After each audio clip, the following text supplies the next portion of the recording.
My name is Joshua Bogus. I'm a health management and policy student at the School of Public Health. And I did my internship with the National Ambulance Service in Ghana. And so it was an internship, but most of my work was actually research related. I was working with a colleague from the National Ambulance Service who was an advanced EMT, and basically went around and surveyed people to find out what they knew about the ambulance service and their basic barriers, or what they perceived as barriers to accessing the ambulance service, because it's a relatively new thing in Ghana. So that's just the quick basics. But what you want to know is, how does this all start? And of course, the beginning of the entire process is all about making those in-country contacts. And I started pretty early in the process, and hopefully most of you have already started thinking about this. When I arrived on campus last fall, one of the first things I started doing was, of course, talking to professors, or identifying professors who were doing work in areas of my interest abroad.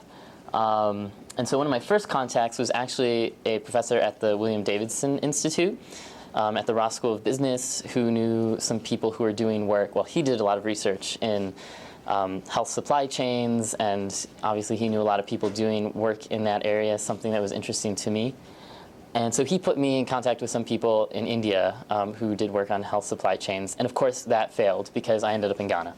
So the moral of the story here is keep your options open. So make sure that you're talking to a lot of people and you're not just relying on one opportunity when you're out there looking for possible internships or host organizations who might help you do your research. So while I was talking to this professor at the William Davidson Institute, I was also talking to a lot of professors in my department at the School of Public Health and other departments. And so it was through my advisor that I found out about an opportunity with a contact in the medical school. So that's why all these logos are up there, just to show you all the places I ended up. So a contact at the university's medical school, Dr. Timothy Johnson, the chair of obstetrics there, has an immense network of colleagues in Ghana, and so it was through him who then put me in touch with people at Global Reach who were doing research with the Ministry of Health. So somehow in that big network, I found the eventual person who would put me in touch with the Ministry of Health. So it was with someone at Global Reach, Sarah Rominsky, who was already doing research with the National Ambulance Service, that I was able to find this post.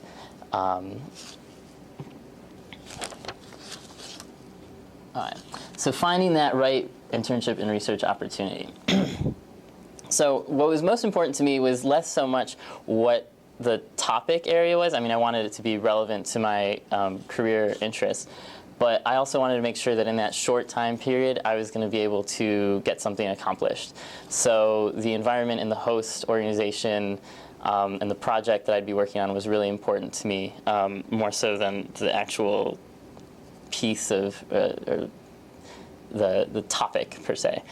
And so the reason I was really excited when I met Sarah Rominsky was because she was already working with the National Ambulance Service on a project that they had identified as something that was important to them, that survey that I described, and that they included in their work plan for the year, and had even gone as far as to put resources into the project, namely my colleague, as I said, who was working with me. So the fact that the project was supported by the host organization was really important to me, because I know from past experiences where I've just shown up with like a research plan in hand or an idea of what I was going to be doing, only to find out the organization has no idea why I'm there and just thinks it's amusing that, someone was interested in their organization and came all the way from the United States to interview them, and then you find out that there's no resources and they don't know what you're doing or how they can help you, and then you're starting from scratch, which is really difficult. So having that support by the host organization, I think, is really important in making sure that it's clear to you that they understand why you're there and that they have plans for working with you. Of course, the deliverable that benefits not only you but the host organization is really useful in making sure that they care enough to help you and put resources into that. And also, you probably want to be doing work that's worthwhile, not only for yourself, but for the organization that you're going to be working with. Otherwise, I don't know why you're really there. And of course, expect surprises and changes. It's just the nature of the work when you arrive in these international contexts. The very first day was a very uncomfortable meeting with me and the head of the National Ambulance Service, where he was wondering, how much was per diem going to be for my colleague, and all these things that were not in the memorandum of understanding. And I had never talked with Sarah Ramitsky back here at Michigan about that, so it was just a very fun flying by the seat of my pants, trying to smooth things over, and per diem was figured out, and we got all that taken care of. But just be flexible. All right, so the reason why most of you are probably here is finding out, well, what about the application? How do you get funding, make a successful application? The first step is that you're already doing it because you're here, finding out whether or not your project or internship is going to fit the criteria of the funding organization, in this case, International Institute. So you're already doing that. The very first thing I did once I found out which funding organizations I was going to be applying to and that I was going to be applying to International Institute was talk to previous successful applicants, get examples of successful applications, see what their format was, what information they included, how they wrote their statement of purpose. And that was very helpful for me. Because I think the two things that are probably the most important and difficult pieces are the statement of purpose and more so the budget, but I'll get to that. So the statement of purpose, of course, you know why your internship or projects is important.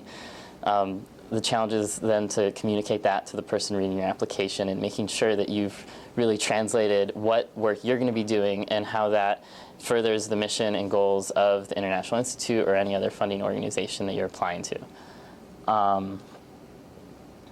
And then that gets you to the budget, because that's just tedious and takes a lot longer than one would expect, because the big ticket items are really easy. You know what your visa costs are going to be, you know what your flight's going to be, but those daily living expenses are really challenging to estimate, especially if you've never been to the country or haven't been there recently.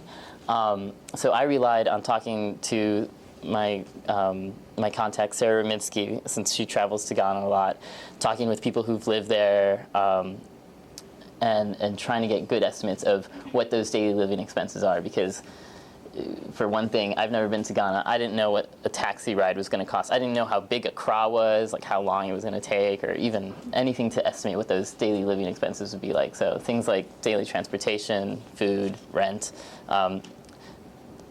Definitely spend some time in talking with people to figure that out, because it'll be a tragedy if you show up and realize that you've completely underestimated what those costs are going to be. So yeah, those are the two challenging parts of the application. And finally, just enjoy the experience. This is, I was told to explain this, of course.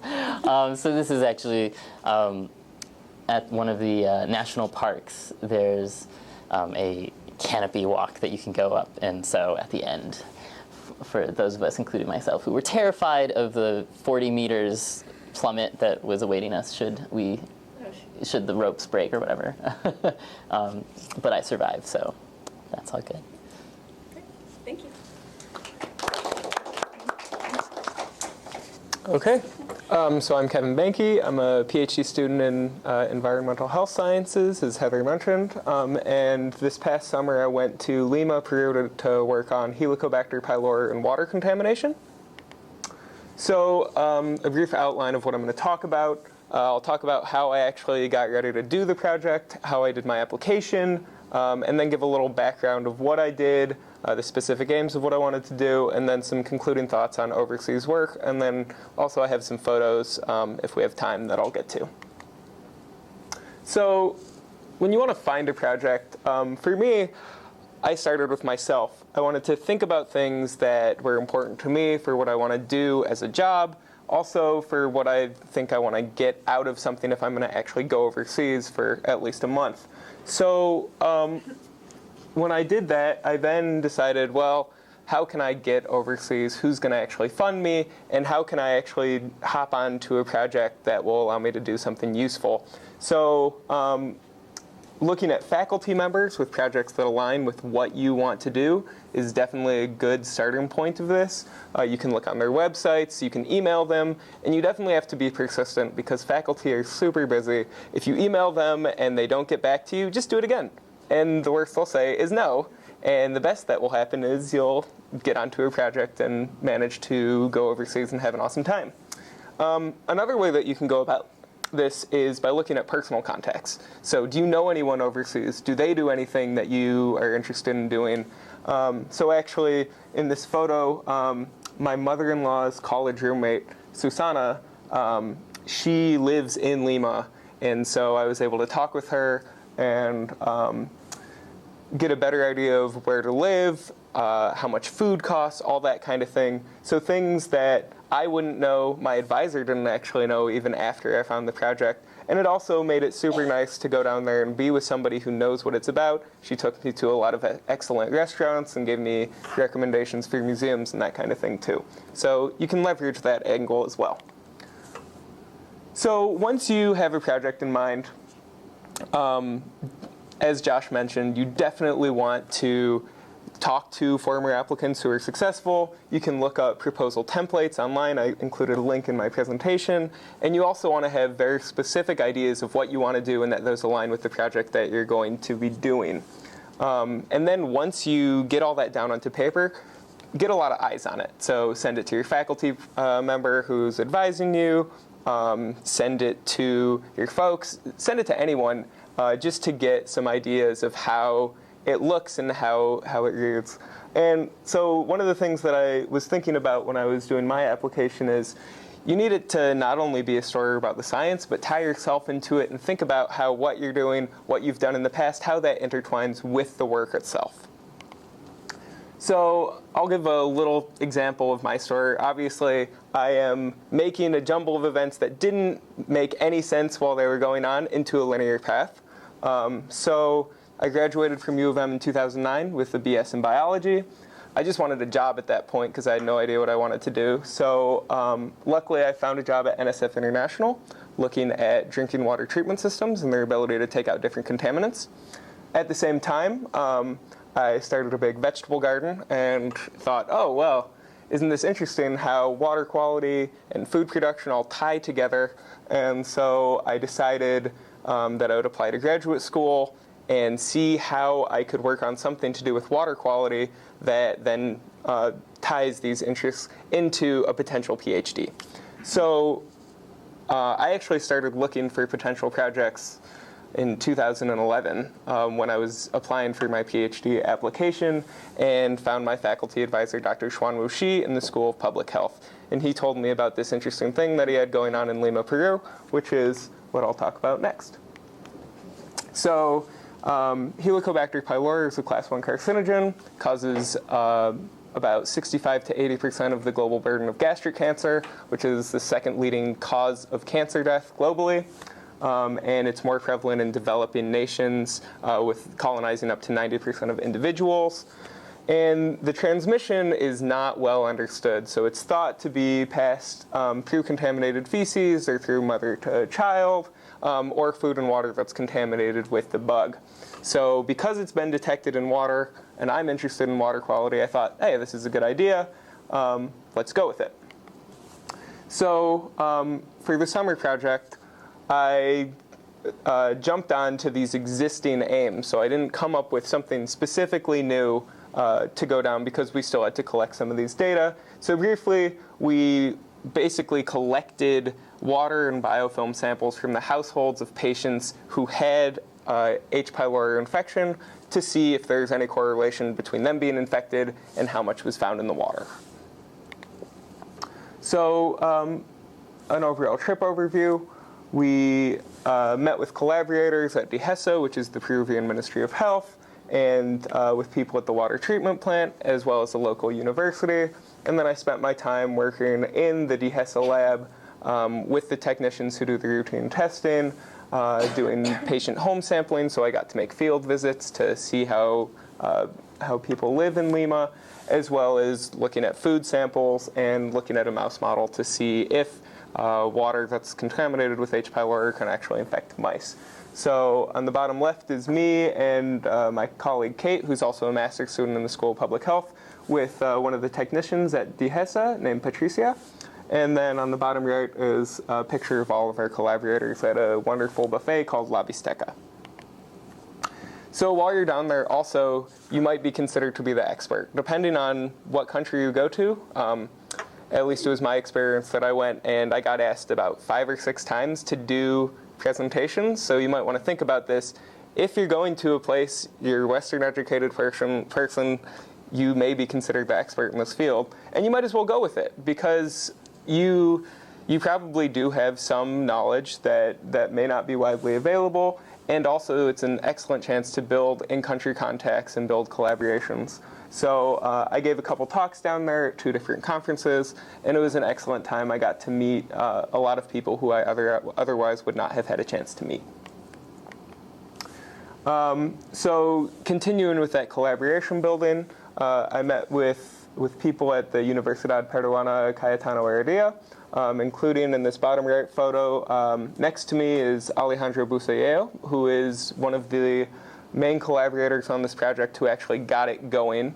And then on the left, the Peruvian woman next to the flag is Soledad Osorio, who is the head of the DHESA lab.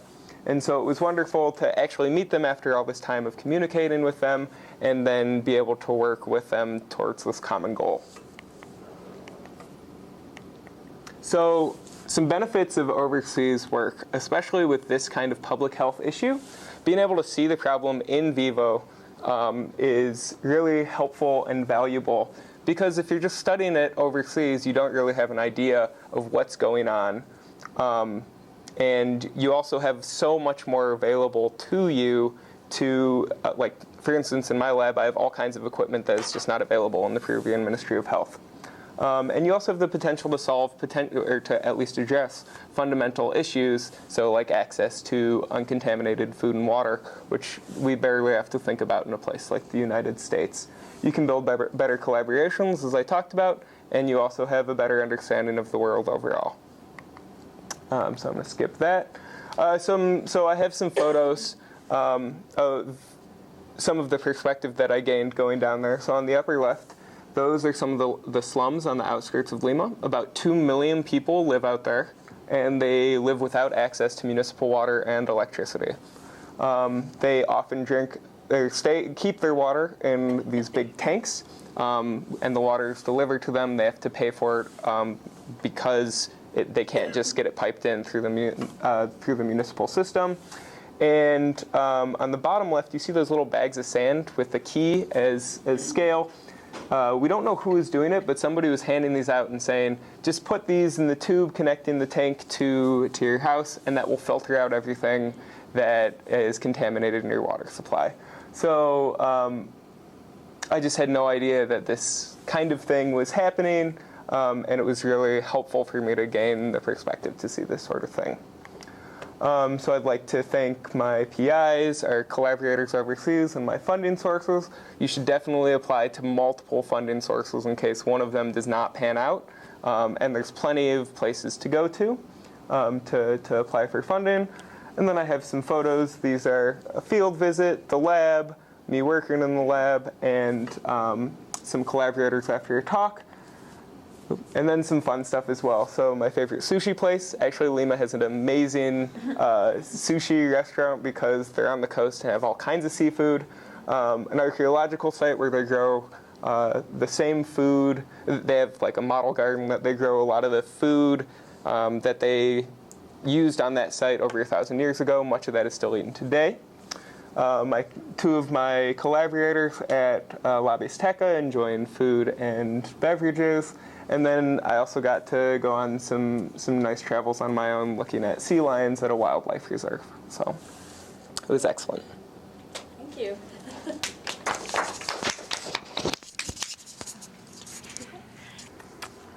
All right. Hi, everyone. Like Heather said, my name is Kritika. I'm actually a junior.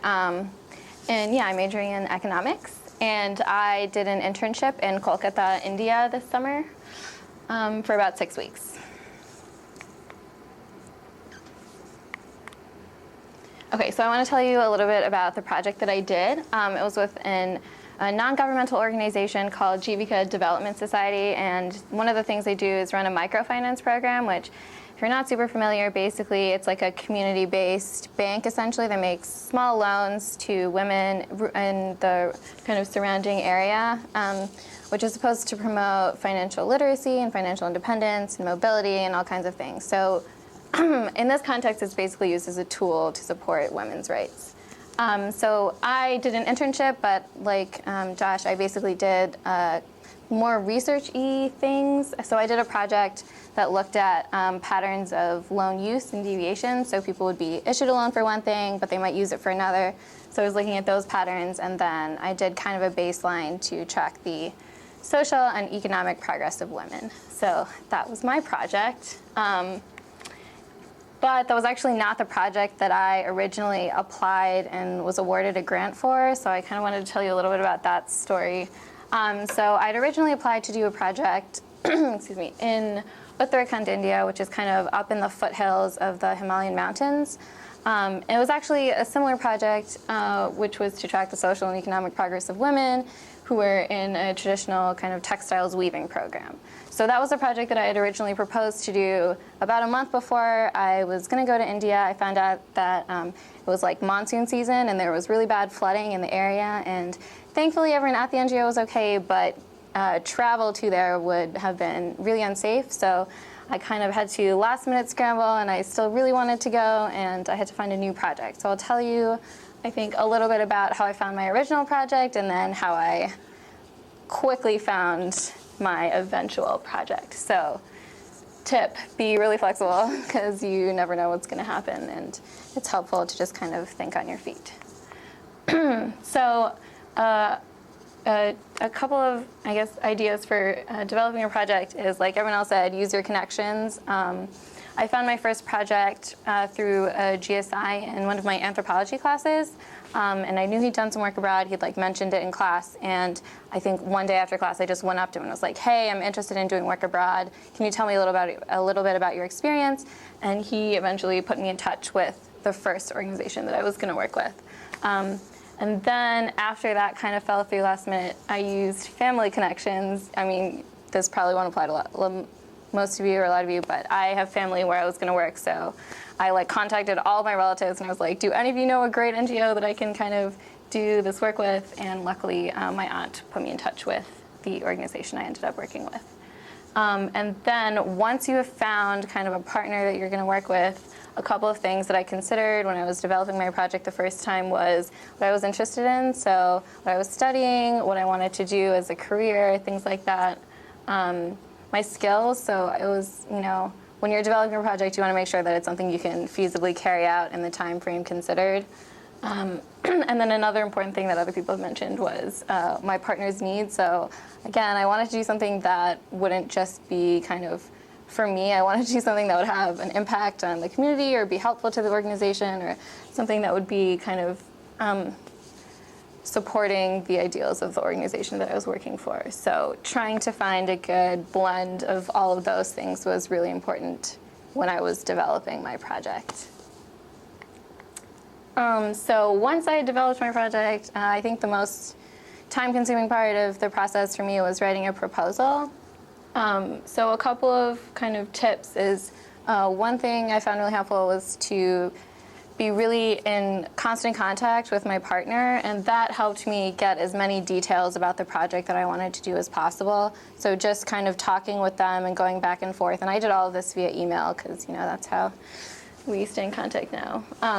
But just getting as much, like I kind of set out like an exact time frame of what I wanted to do. I came up with like a couple of sample questions for my survey. Just knowing exactly what it is that you're going to be doing, I think, was helpful to articulate in my proposal, like, this is what I'm going to do. And then being reasonable, again, within the constraints of however long you're going for. I think especially as an undergraduate, it was important to demonstrate that this is something that I could possibly carry out. And something that I went and talked to a lot of people when I was applying for this, and something a lot of people told me was, don't overstretch, like, make sure that it's reasonable. And then I think you do definitely want to talk about how this will have an impact on the community you're working with. But one thing that I think that people forget to do, and I definitely almost forgot to do, was emphasize personal development. So we're at a university. I think that's kind of what people are funding. How is this going to change your life? How is it going to affect your either academic study or your future career? How is this going to have an impact on you? And I think that was really important to talk about when I was writing my proposal. And then just some final notes is plan as much as you can, and I did this, but again, be flexible. A lot of things went wrong, even, when I got there, I was in a city that I thought I'd known really well. I'd been there several times before, but just all kinds of things happened. There was rain and mud and just lots of things that you can't really plan for. So try and be flexible. Be aware of health and safety issues. I think that's an easy one to forget, but it was really hard for me to kind of pull the plug on my first project, but at some point I had to be like, this is unsafe, I can't do it. And there were definitely a couple of days where traveling, I was working in a pretty rural area, and there were definitely a couple of days where it would have been unsafe to go out into the field. And it's really hard to stop yourself from, you want to go, you're in your project, you want to do things, but just being aware of those issues before you go and when you get there, I think is really important. And finally, leave some time for recreation. I certainly did not want to plan time for recreation in my schedule. I was like, I have this project and I have 6 weeks. I want to do everything, but that was probably one of the best parts of my trips were when I got some time off to do fun things. You're in a new country, so take advantage of that. Don't just work all the time, and definitely work that into your planning. All right. Thank you. Okay, so I'm Ashley Mulcahy. I'm a senior. I'm studying vocal performance in the School of Music, and I'm also studying Italian in LSNA. And this summer, I went to Italy to study Renaissance and Baroque vocal music. And part of the challenge for me in going through this process was research is not something that's necessarily part of a vocal performance degree. It's not something that is we're doing every day in our field, but it's something that I have a real interest in, and so when I wanted to do it, I thought, okay, well, how can I apply this interest I have to my field? And one of my strong academic and musical interests is early music, and within early music, there's a lot of controversy. There's a lot of different ideas out there about how do we go back and examine this music that's part of such a different tradition with different performance practices than people use today, and how do we take those and make that relevant to the 21st century audience. So those were some of the things I was thinking about and informed some of my goals. So in preparing your project, one thing to definitely investigate is transportation, which will also influence your budget greatly as well. So I had the kind of project where I wasn't in one spot. I was kind of all over. And Italy's great because it's a small country compared to the United States, and their train system is wonderful, so you can easily get from one city to another. So having done that research about their system allowed me to conduct interviews and visit historic performance sites, in various cities. I shadowed 2 different groups who are working to kind of present early music in very new ways, and then I took some courses, all in different parts of northern and central Italy. But I did a lot of research first on I'm sure there's a site, Trenitalia. You can go and you can look up, okay, well, you can get a train from this city to this city, and I would suggest, really researching your transportation options wherever you plan on going. Another thing is lodgings. So since I was in all these different cities, that was a big question for me. Hostelworld.com, I found some great, I stayed in some hostels that ended up being great. look for any personal contexts. I was an au pair in Italy this summer before I conducted this project, so it turned out the family I had worked for lived very near one of the sites I needed to be, and I was able to commute, so definitely investigate personal options, also professional options. Maybe some of your faculty members have spent time in the country, know people, or maybe some of the people you're interacting with while you're there. For example, there was one group I shadowed in this very small town, which I have a picture here, called Barga, where they sponsor this festival every year that presents an opera that hasn't been performed since the 17th century or 18th century when it was written, and they do it all with young singers. And I was panicked. I couldn't find a place to stay. And I talked around, and it ended up that the scene director had a spare room, and she was like, "Oh, okay, you can come sleep here." I was like, "All right," So leave all your doors open. Food, if you can stay somewhere with a kitchen, you can cut costs that way by preparing your own meals. Also, if you're going somewhere like Italy that has a lot of tourism, factor in that if you're looking up prices for plate lodgings, what you're looking up now is not necessarily going to be the price you're going to end up paying, because during the summer, a lot of hostels and such increase their fees because it's high season. So, get as much information as you can about that. Preparing your application. So I would say, just ask for as much help as you can. One thing that I did that was really helpful was enlist what I call a jargon proofer, or someone to read my application that knows absolutely nothing about vocal performance or Italian or early music, just because you don't know who's reading your application. And if there are terms in there that are confusing, that's not the greatest thing. So that really helped. I had a bunch of professors read it as well. A professor who had done a Fulbright herself, so she was familiar with the process of grant writing. A professor who knows about early music. And then I talked to my voice teacher. It turns out she had a friend who conducted a Fulbright in early music way back when. Contacted that person, had her read it as well, friends, family, as many different point of views as you can get. And it really helped. Everyone had something to bring and something to contribute. Let's see. So one thing I'd like to emphasize is don't be afraid of doubt. It can steer you in the right direction. So, you have these specific questions you're required to answer, right, in writing your statement of purpose. And I found that while I was writing it, some of the questions were really hard for me to answer. And I thought, all right, well, if I really have thought about this project and really prepared it well, that shouldn't necessarily be the case. So that was kind of a clue to me. Okay, I need to go back to the drawing board and kind of rethink my intentions here, rethink the direction that I'm going.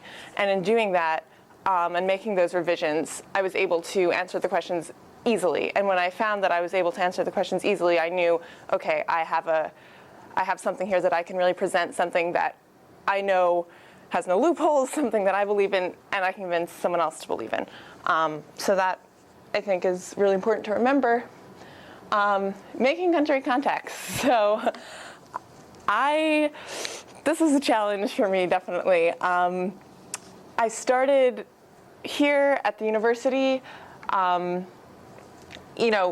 I started early. I contacted professors who had done a Fulbright in Italy. I contacted professors who were specialized in early music. Some people got back to me. Some people didn't. Always have a plan B. What ended up working for me was there's a musicology professor here, Stefano Mangozzi, who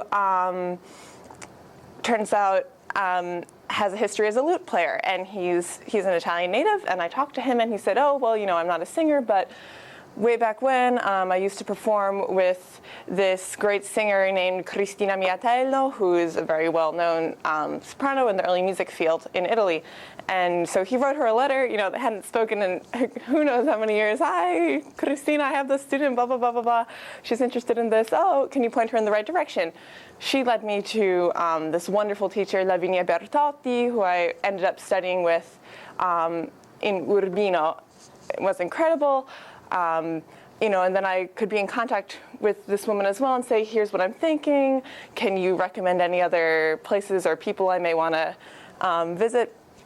And it was extremely helpful. And then some of these things I just found on my own through, reading books in the library, going online, seeing what music festivals were around at the time, finding organizations who were promoting early music in a way that I thought was really cutting edge. And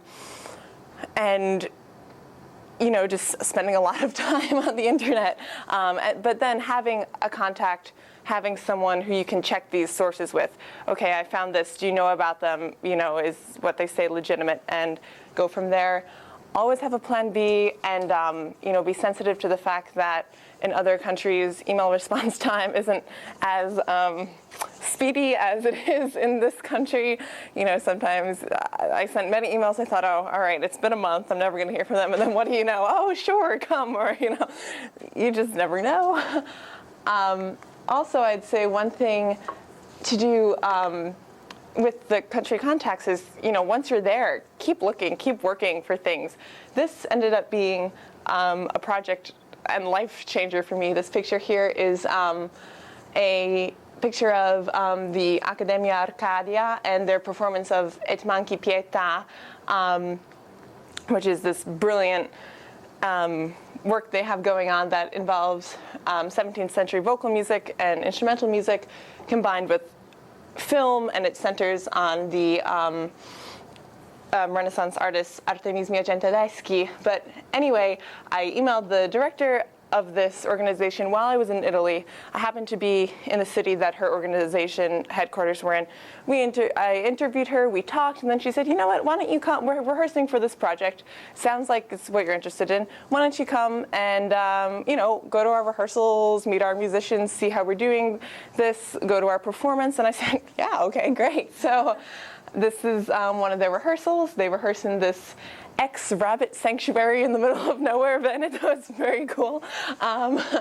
And this project, following them, ended up shifting the whole focus of my project. I came really interested in early 18th century opera, and through working with them and then taking that work and, applying it to myself, those ideas in the courses I was taking ended up being really interested in 17th century early 17th century vocal music, and made that more the focus of my project. So, keep working while you're there. This I think I touched upon already. Let's see. Language skills. The more language skills you have, the better. Fluency in Italian opened so many doors for me. It allowed me to, really get to know the people I was working with.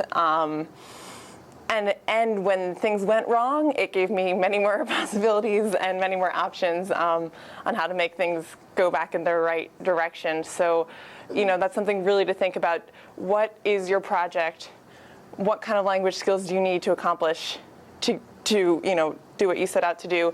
A lot of people speak English, a lot of people don't. And if you're communicating with someone via email, that may not be representative of their speaking ability, so just make sure you have that in mind and make that your responsibility, not theirs.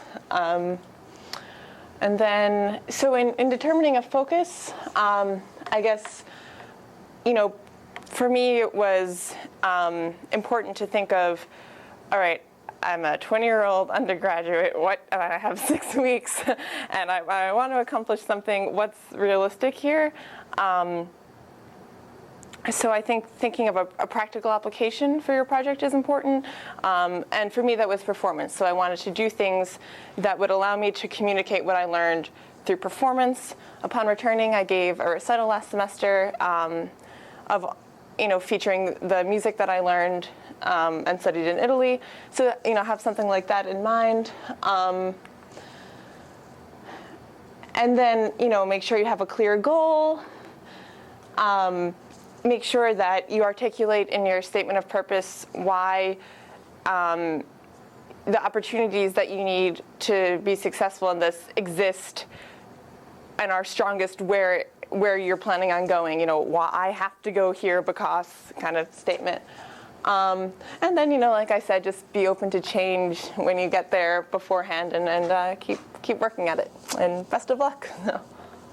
And that's it. Thank you. For the eligibility of the II Individual Fellowship, the project needs to be at least 1 month in length, and that's a little bit flexible.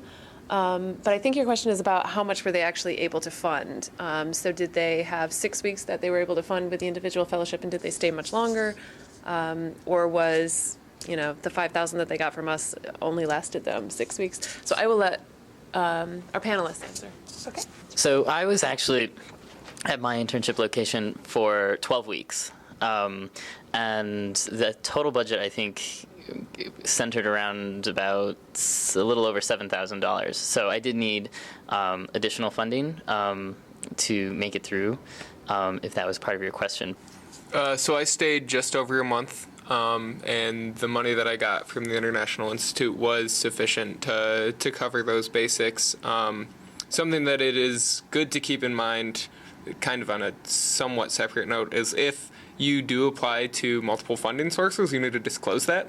So I actually got money from the Tinker Field Fellowship, and so I then disclosed that to Heather, and then we had to figure out how much I was going to take from each one. But it was definitely sufficient for 1 month, but I also went to Peru, which is going to be cheaper than a place like Italy, probably.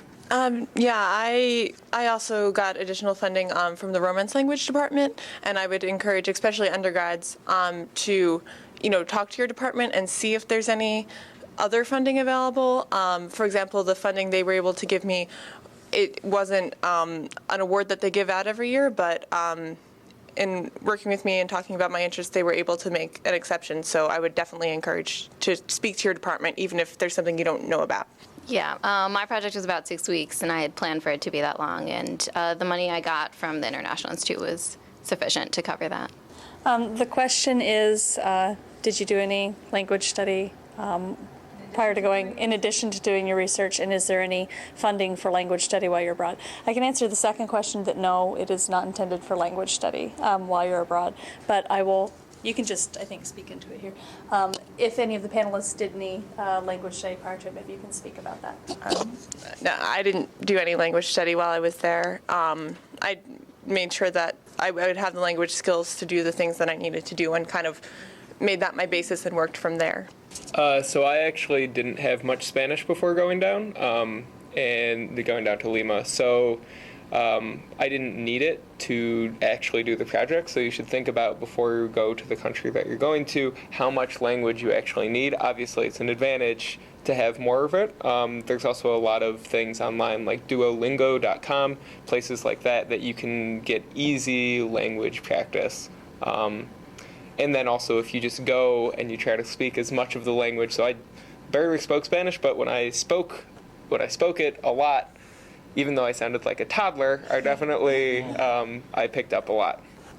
Yeah, I also didn't do any language study while I was there. I just tried to prepare as much as I could before I went there, and then once you're there, even if you don't do formal language study, just trying to talk as much as possible in the language, even if other people speak English, I think was helpful. I have nothing to add. Just a question during the statement of purpose. I'm doing an internship. Should I briefly describe the monetary amounts within it, or and it's, you said very detailed, but should it be more detail on what you're doing, or on detail about how this will affect you, or is that kind of subjective? Yeah, so actually under the budget section on the website, we have view a sample budget, and I think that this is really useful when planning. And it also allows you to incorporate other sources of funding for which you might have applied, and they might be pending or they might be confirmed sources. There's a budget form built into the online application, which, by the way, you can get started in the online application and save it and go back and progressively go through it, so you should take a look at that now. But I think this is probably the best starting point. And then as far as how detailed you get, the more details the better from the reviewer's perspective. So if you're putting in, your food costs, for example, it's useful to put in how much you're planning per day times the number of days, or per week times the number of weeks, so that those who are actually making the funding decisions can have an idea of where you're, how you're reaching these figures. I think when it comes to the statement itself, you don't need to include that kind of budgetary information, though. The statement should be more focused on what you plan to do, what you will be getting out of it, and that kind of thing. But I wouldn't include it in the statement of purpose. I definitely didn't include any kind of budget stuff in my statement of purpose. Okay, so the question is about types of projects that if the IIIF would prefer to fund a specific type. We have research projects, we have internship projects, et cetera. So I would say no, there's not a preferred category or project type. So we list on our website the 3 project categories. They are internships, research projects, and preliminary dissertation research for Ph.D. pre-candidates. So the internships and research projects, I realize, often overlap, and sometimes it doesn't necessarily matter which an applicant chooses if they're doing research as part of an internship.